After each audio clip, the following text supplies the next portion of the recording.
Buenos días. Vamos a continuar con esta unidad 2 y en este caso vamos a revisar lo que son las leyes de la herencia mendeliana.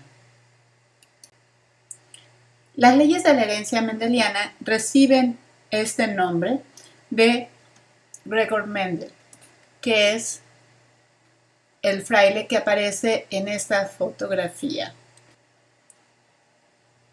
Gregor Mendel nació en la República Checa en julio de 1822. Su trabajo con el chícharo común Pisum sativum es innovador porque a través de los estudios formales que él tuvo sobre matemáticas pudo hacer un análisis estadístico y predecir los patrones de reaparición en la progenie, es decir, la herencia de estos pares de caracteres observables, introduciendo leyes matemáticas que los describen.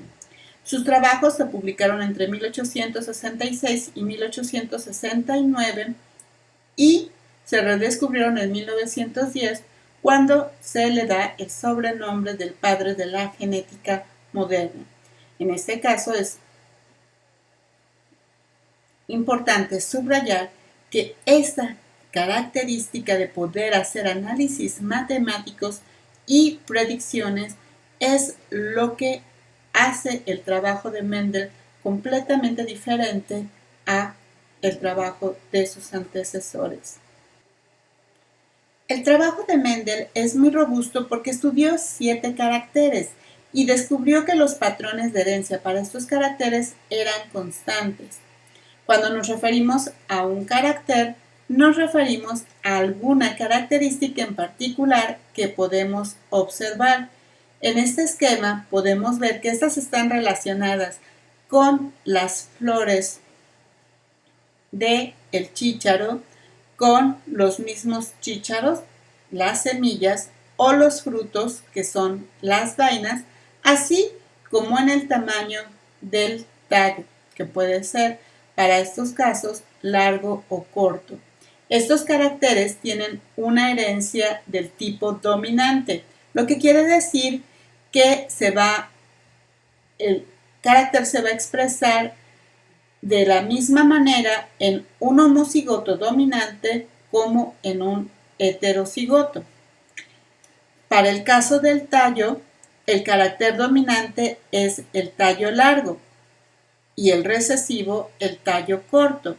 Para el caso de la floración, el carácter dominante es la floración axial, que se refiere a que las flores aparecen debajo de las hojas o de las ramas, mientras que en el caso del carácter recesivo, que es la floración terminal, esta aparecerá solo en la parte final del tallo, que se conoce como ápice, que es la parte superior.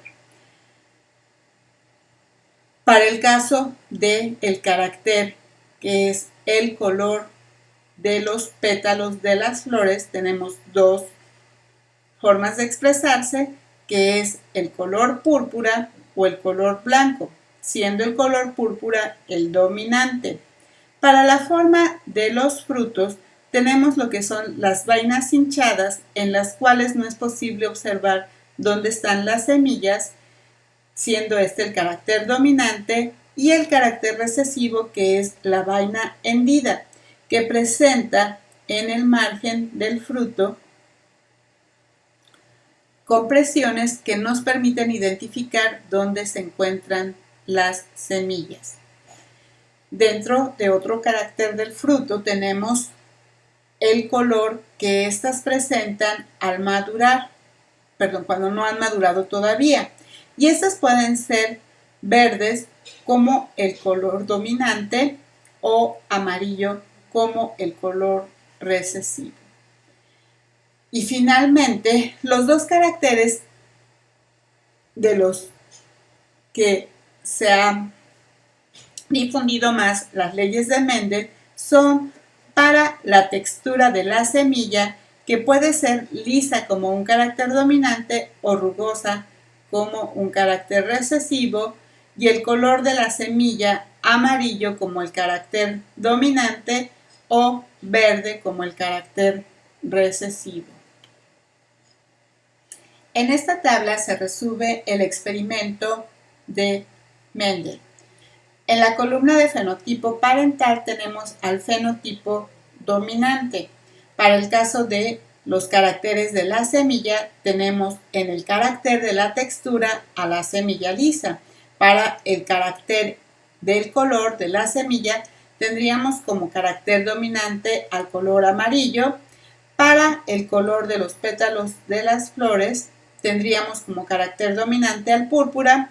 Para los caracteres del fruto, la vaina, tendríamos en su forma el carácter dominante hinchada y el carácter del color de la vaina inmadura, verde como dominante. Para la floración encontraríamos como carácter dominante la floración axial y para el tamaño del tallo el carácter largo como dominante. Las cruzas que Mendel realizó fueron aquellos en el que estaba el carácter dominante en las plantas contra aquellos en el que estaba el carácter recesivo. Es decir, tomó a una planta que tenía las semillas lisas contra otra que tenía las semillas rugosas y las cruzó. En estas plantas, él registró cuáles eran los caracteres para estas cruzas que aparecen en esta columna F1. Y lo que podemos ver es que el fenotipo de esta generación 1 presenta el mismo fenotipo de el carácter dominante en la generación parental.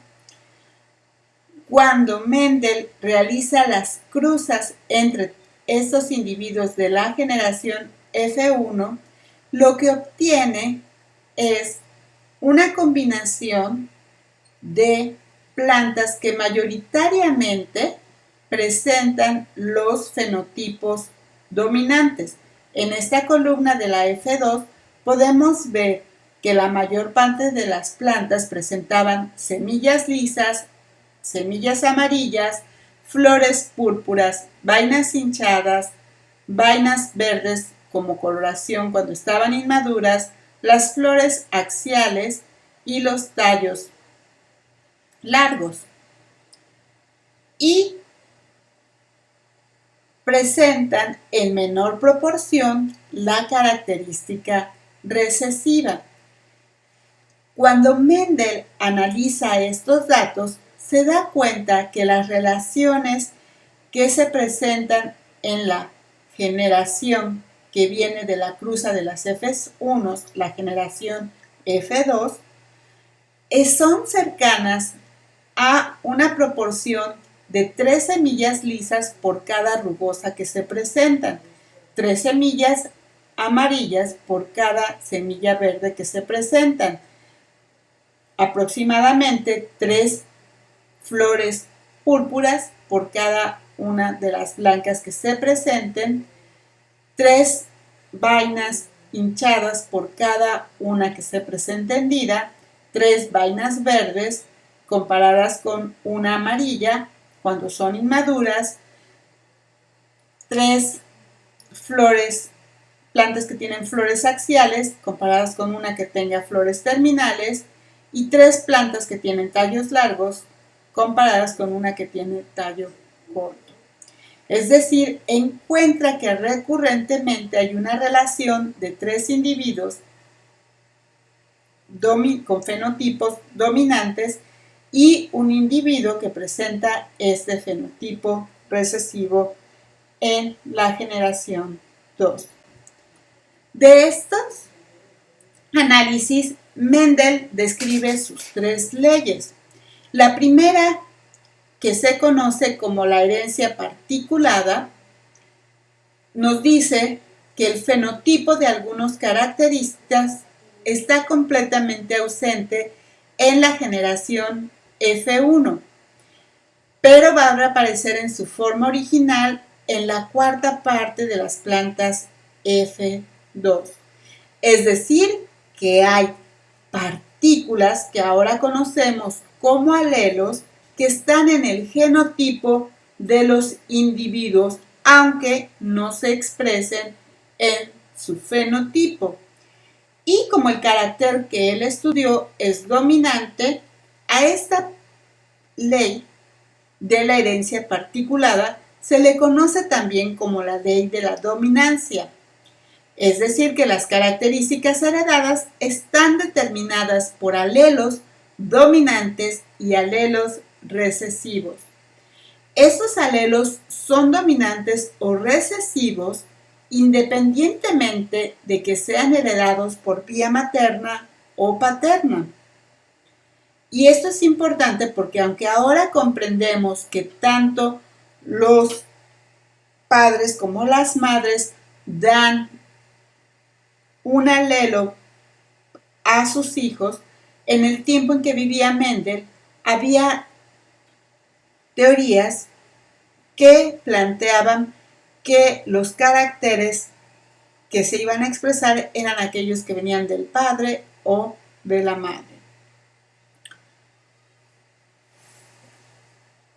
Otra forma de expresar la ley de la dominancia es por sus efectos, y podemos decir que cuando tenemos cruzas de dos individuos homocigotos, que son líneas puras ambas, para un determinado carácter, toda la progenie de la primera generación híbrida van a ser iguales y van a presentar el carácter dominante.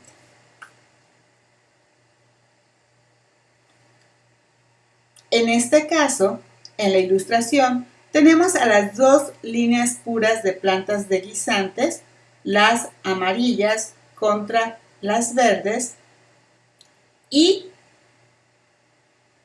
estas, cuando las cruzamos, vamos a obtener siempre plantas con semillas amarillas.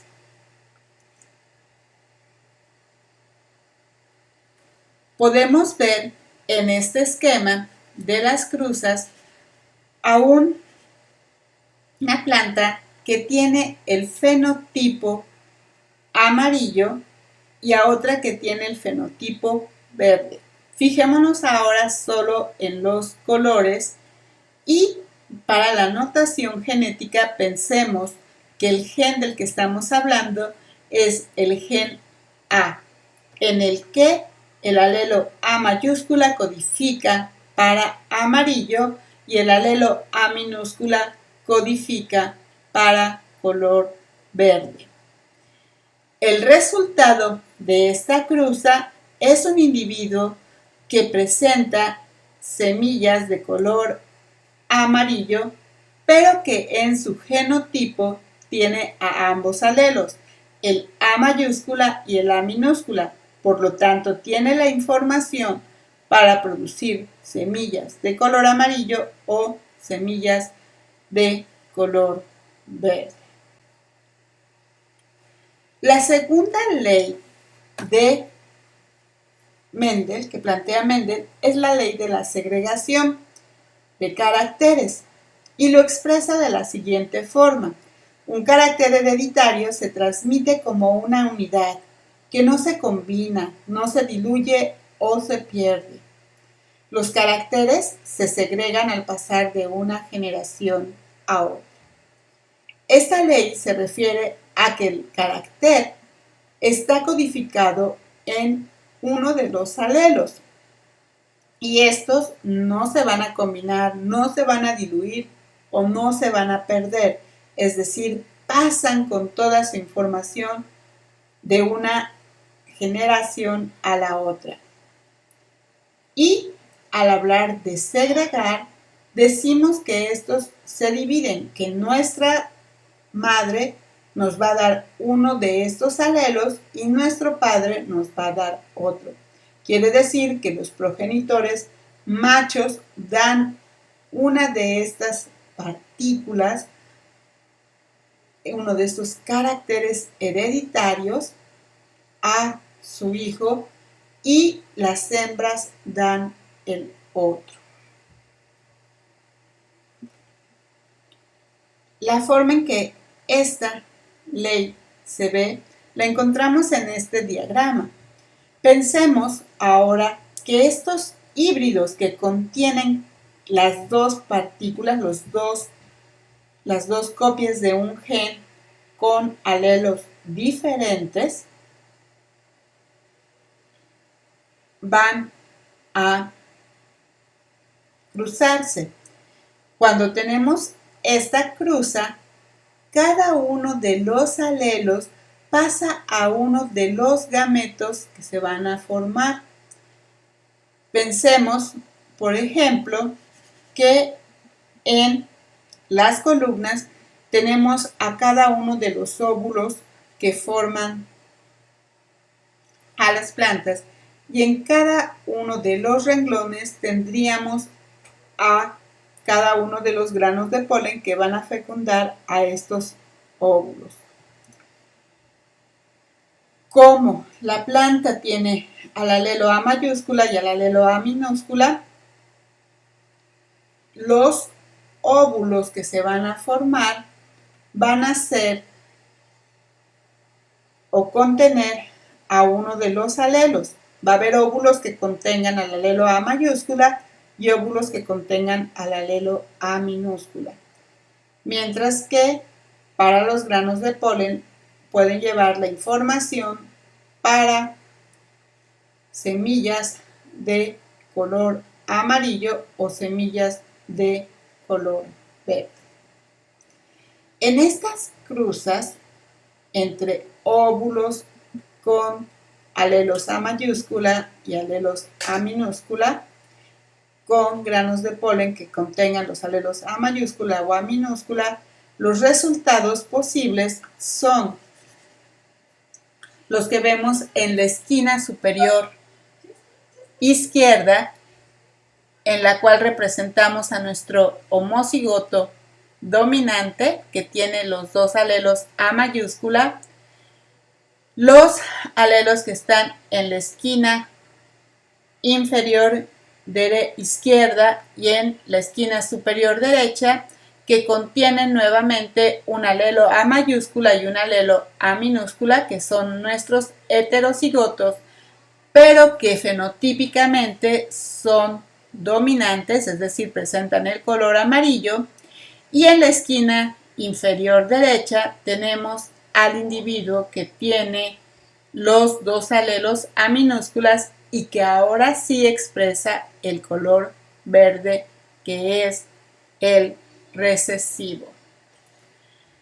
Entonces tendríamos como resultado que de una cruza entre dos heterocigotos vamos a obtener una progenie que fenotípicamente va a presentar 3 individuos con el fenotipo dominante y uno con el fenotipo recesivo. El alelo que determinaba el color verde no se había perdido en la generación 1. Estaba ahí, pero no se expresaba fenotípicamente.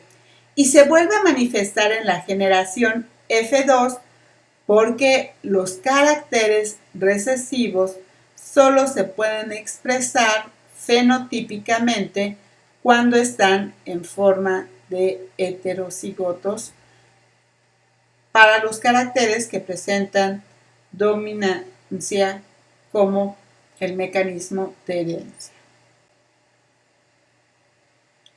Finalmente, Mendel estableció, cuando hizo su análisis para las 7 características, que éstas eran independientes una de otra. Es decir, que el par de alelos que codifican para un carácter se distribuye en forma independiente del par de alelos de otro gen. Y esto nos indica que los caracteres se van a heredar de manera independiente unos de otros. Y estas herencias que se dan para dos caracteres, cuando analizamos dos caracteres de un individuo, van a transmitirse de una generación a la otra siguiendo tanto la ley de la dominancia como la ley de la segregación.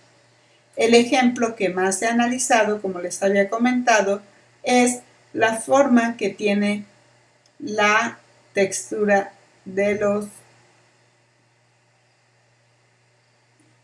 semillas y el color de las semillas.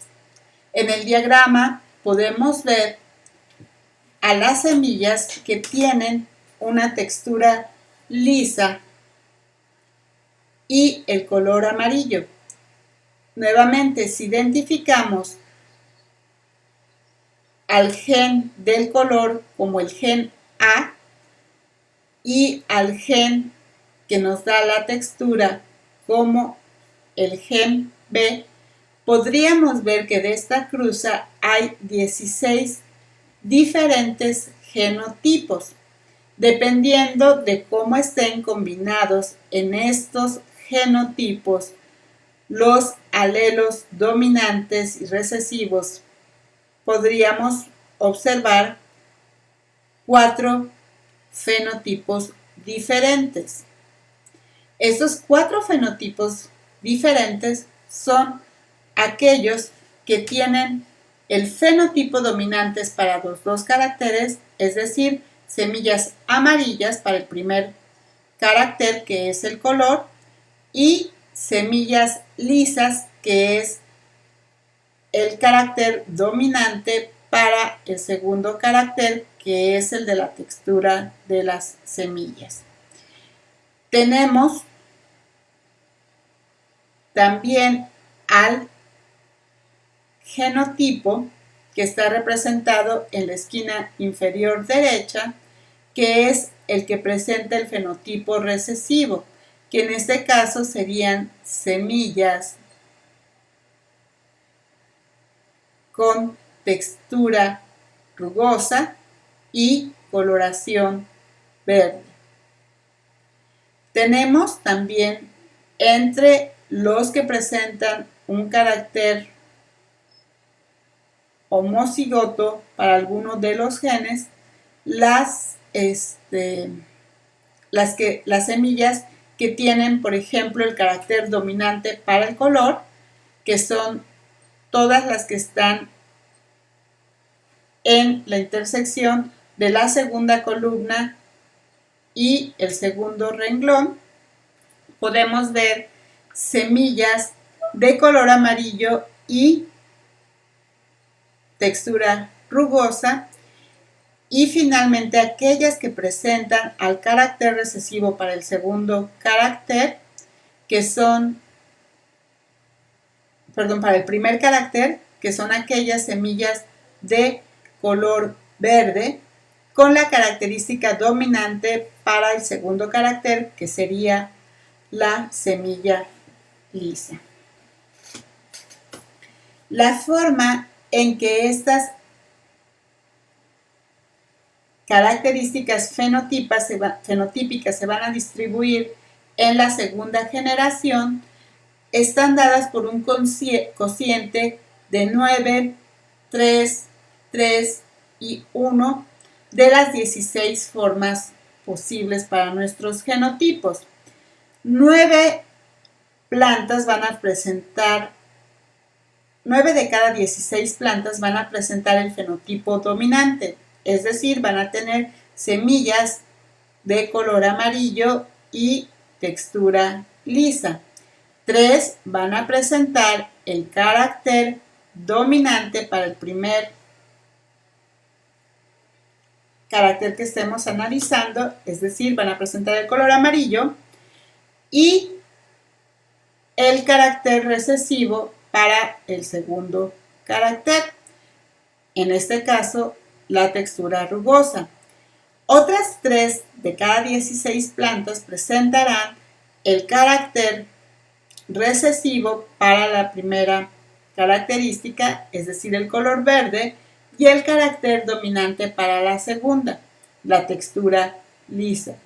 Y solamente una de cada 16 presentará los dos caracteres en su forma recesiva. Es decir, las semillas serán rugosas, pero de color verde.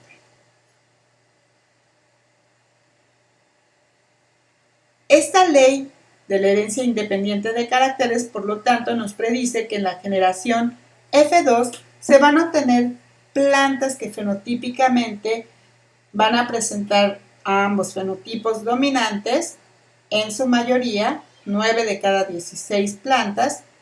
3 van a presentar el carácter dominante para la primera característica y recesivo para la segunda. 3 van a presentar el carácter recesivo para la primera característica y dominante para la segunda, y solamente una va a presentar los dos caracteres recesivos para ambos caracteres.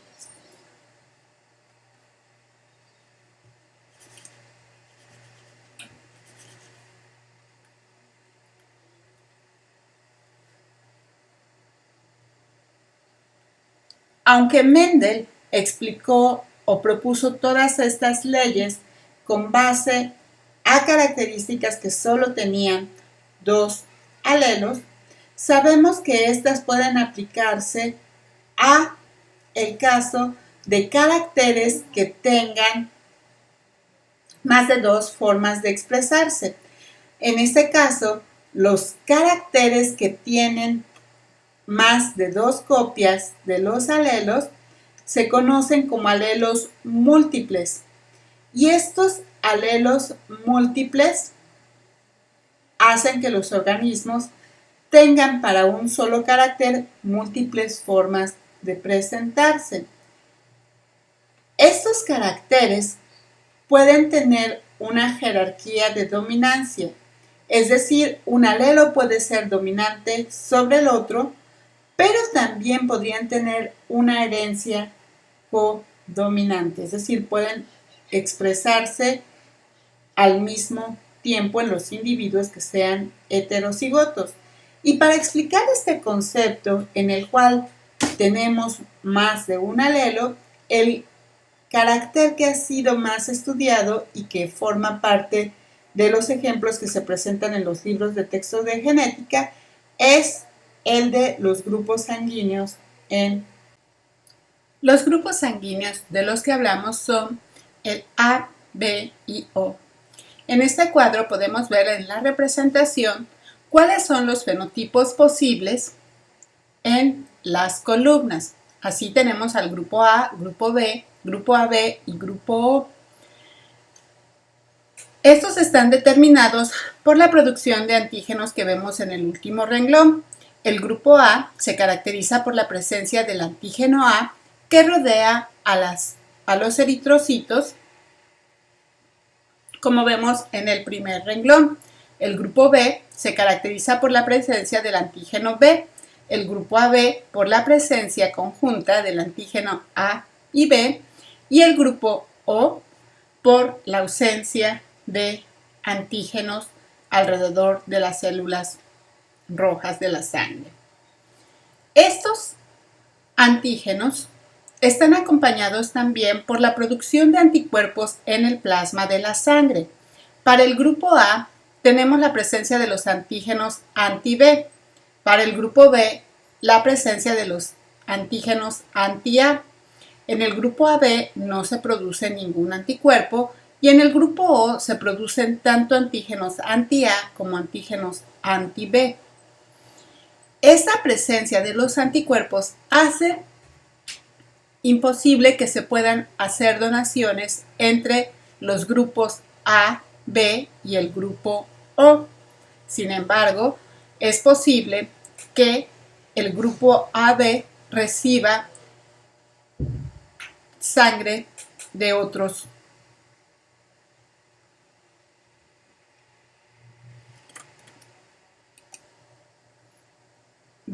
grupos, porque aunque no presenta los anticuerpos, al recibir sangre de alguno de los otros grupos, recibiría también los anticuerpos anti-A o anti-B. Es por eso que es importante conocerlos.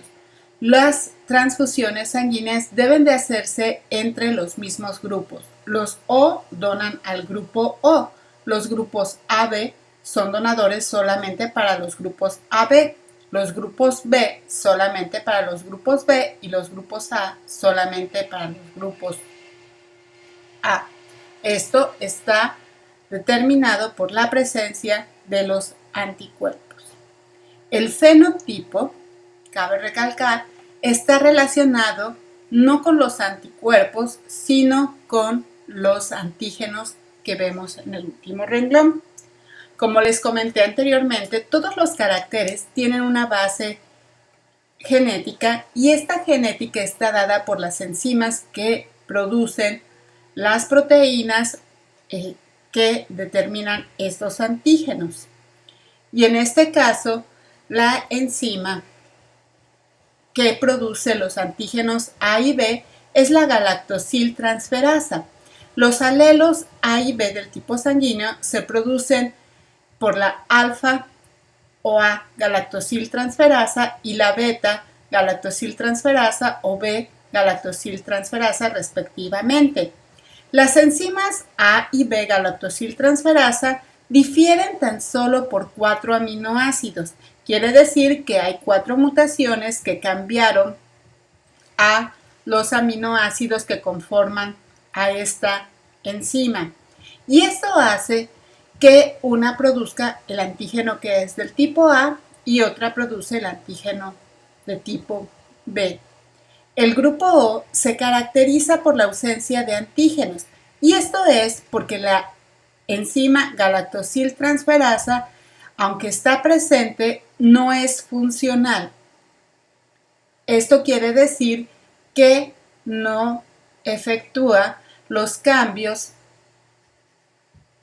en el sustrato que darían origen a nuestros antígenos.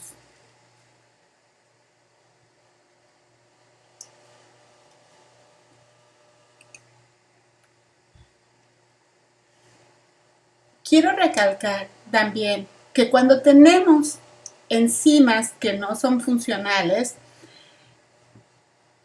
esto hace que nuestro alelo inmediatamente se vuelva en un alelo recesivo.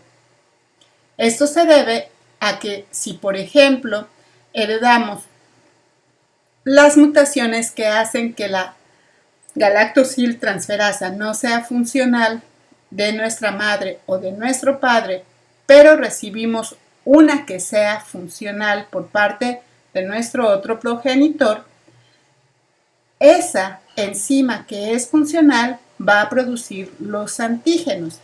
Y entonces podemos ver que para los fenotipos O, el genotipo debe ser que las dos enzimas galactosiltransferasas no sean funcionales. Los grupos A pueden estar formados por genotipos en los cuales una copia o las dos copias de la enzima galactosiltransferasa produzcan el antígeno A. Lo mismo sucedería para el antígeno B, mientras que si recibimos una A galactosiltransferasa y una B galactosiltransferasa de cada uno de nuestros progenitores, se formarán tanto los antígenos A como los antígenos B.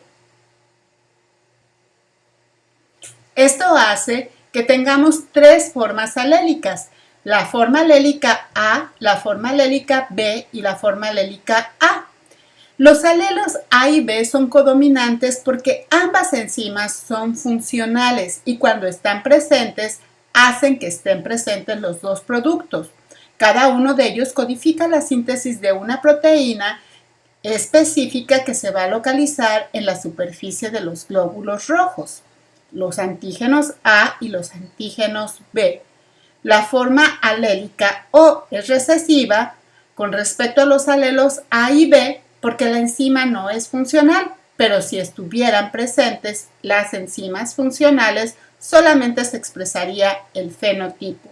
Para expresar esto de forma matemática, tenemos la fórmula A es igual a B. El símbolo igual, en este caso, nos va a hablar de las relaciones que están que se dan entre los dos alelos que son de igualdad o de codominancia. El mayor que nos indica la dominancia y quiere decir que tanto el alelo A como el B son dominantes sobre O. En la parte inferior tenemos en una tabla la expresión de nuestros genotipos y nuestros fenotipos. Estas tablas en las cuales podemos presentar los genotipos y los fenotipos nos van a ayudar a distinguir claramente cuál sería el efecto que vemos, observamos el fenotipo y cuáles son los genotipos que están codificando a estos diferentes fenotipos.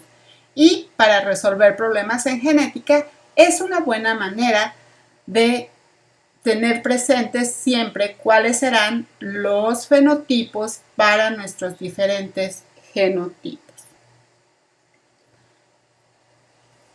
En estas dos diapositivas siguientes veremos una forma en la cual nosotros podemos ver cuáles son los patrones de herencia por medio de una herramienta que se llama diagrama de redes. Un diagrama de redes es una forma de graficar las relaciones que se dan en una cruza y aplicando las leyes de Mendel. Tenemos entonces a los dos progenitores que forman a la cruza para la cual queremos saber el tipo de descendientes que tendrán.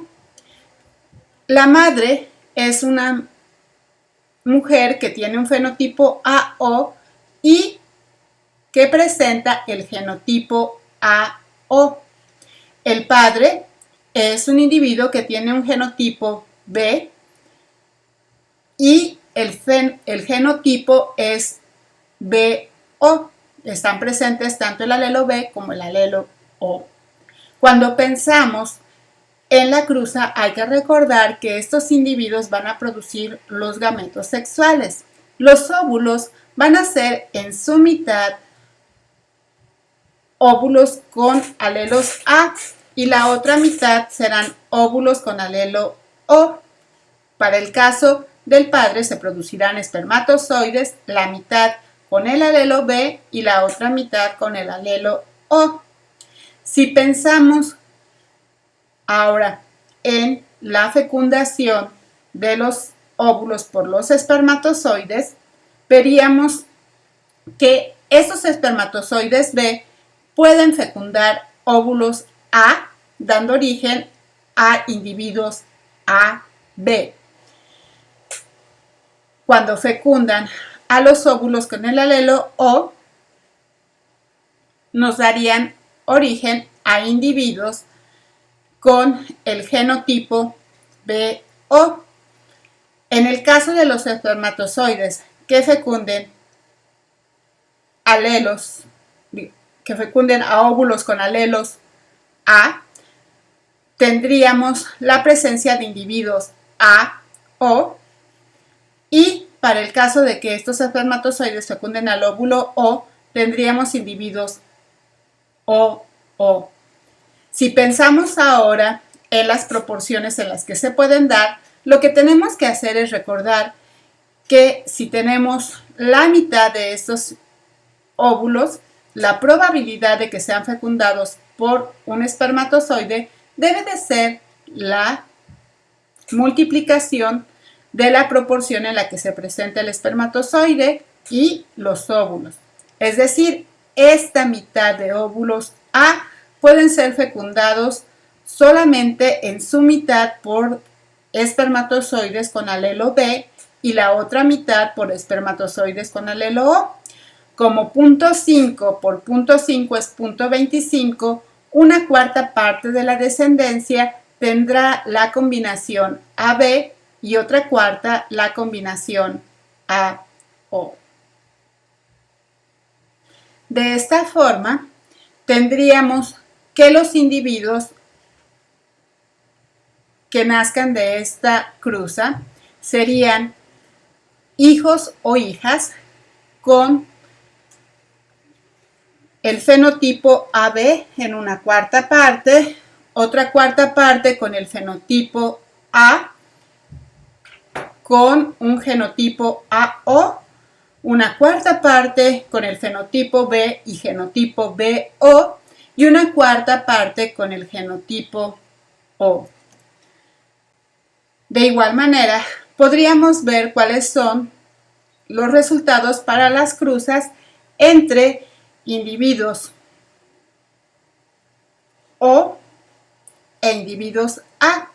Hay que recordar que como estos individuos O y A que están representados en el diagrama de la izquierda son homocigotos, van a producir un 100% de gametos con los alelos O para el caso del progenitor masculino y 100% de óvulos con el alelo A para el caso de la progenitora femenina. Al pensar en la cruza, la única cruza posible es A por O y nos daría que todos los individuos tendrían el fenotipo A con un genotipo AO. Para el caso de la cruza de un homocigoto O con una progenitora femenina con un fenotipo A que es heterocigoto, es decir, presenta un alelo A y un alelo O, el 50% de los óvulos van a ser A y el otro 50% O. El caso del padre, todos los espermatozoides serían O y las fecundaciones serían un 50% de aquellos individuos con el fenotipo A, en el cual la madre donó un óvulo A y el padre el espermatozoide O, y otro 50% con el fenotipo O y el genotipo OO, con una donación del 100% de los espermatozoides O del padre y un 50% de los óvulos O. Aunque esta característica que presentamos ahorita para ejemplificar los alelos múltiples es la más conocida, existen otra serie de alelos múltiples para los cuales se aplican estas mismas dinámicas de herencia. Estos pueden ser aquellos relacionados con la producción de anticuerpos y antígenos en los sistemas inmunológicos de los vertebrados, los de la coloración del pelaje de muchos mamíferos y en plantas el sistema de autoincompatibilidad, que es un medio de comunicación química que tienen las plantas para poder identificar la procedencia del polen.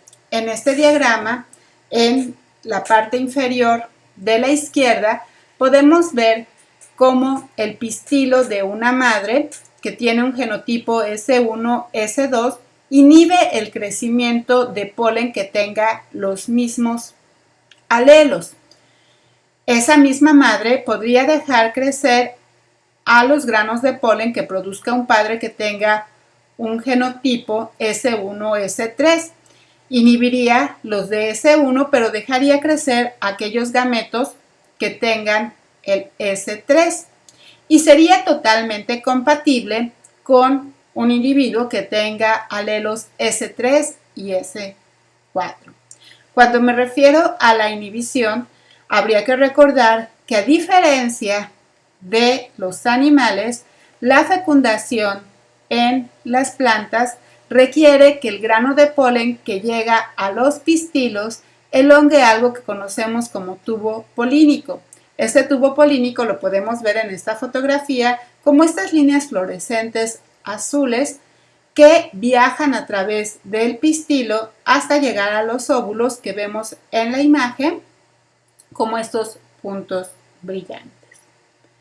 Continuaremos en las siguientes semanas analizando cuáles son las excepciones a las reglas que hemos revisado como las leyes de Mendel, que pueden ser aplicadas a los alelos múltiples, y para eso tendremos que recordar nuevamente que todos los caracteres tienen una base bioquímica, es decir, Los caracteres que vemos expresados son sustratos que cambian por la acción de proteínas o los productos de una proteína que se expresa en algún tipo de célula dándole una característica observable.